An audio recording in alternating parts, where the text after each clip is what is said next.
Bedroom sio mahali pa maombi. What? Bedroom sio mahali pa kunena kwa lugha. Bedroom sio mahali pa kuimba pambio za sifa. Bedroom ni mahali pa kushughulika. Ni mahali pa kupambania ndoa yako. Bedroom. Mwanamke mwenye afya ya akili anajua nini nifanye wapi na nifanye saa ngapi. Acha ulokole wa kijinga. Mandoa yanavunjika kila siku kwa sababu ya kutokutumia akili.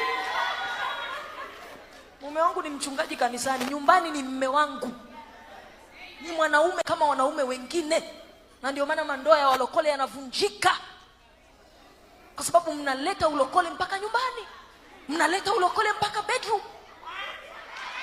What are you looking for?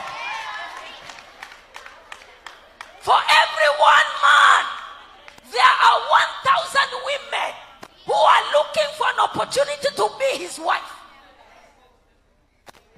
And God has given you that opportunity. And what you do, ukiingia chumbani, Bwana asifiwe, Bwana asifiwe.